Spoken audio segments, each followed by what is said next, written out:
Hello everyone, welcome to my channel. I am Lokesh. Today we are discussing about turbo machines.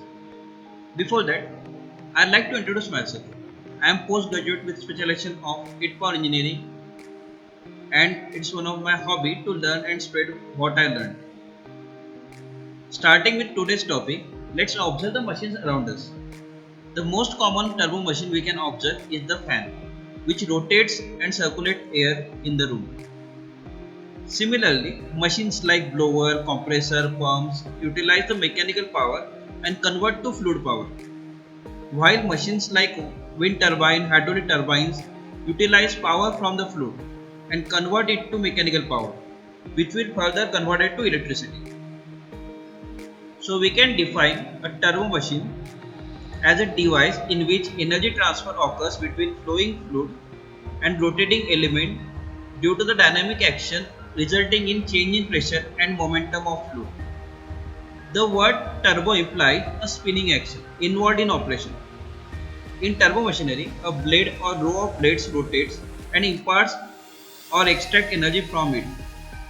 Turbo machines have several applications, including fluid transfer, electrical power generation, aircraft propulsion, and many more. The list is infinite. We generally divide turbo machines in two categories, which are power producing machines and power absorbing machines.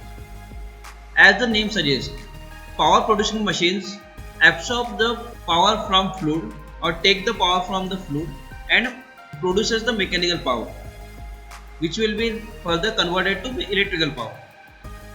While power absorbing machines consume the electrical power or mechanical power and give to the fluid to generate a fluid power like circulation of air by the fan.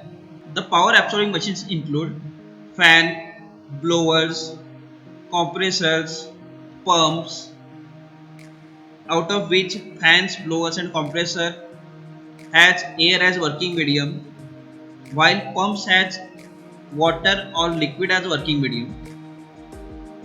And power producing devices include turbines. In the turbine we can include steam turbine, water turbine, wind turbine and many more. We will discuss all these types in detail in next video. Thank you so much.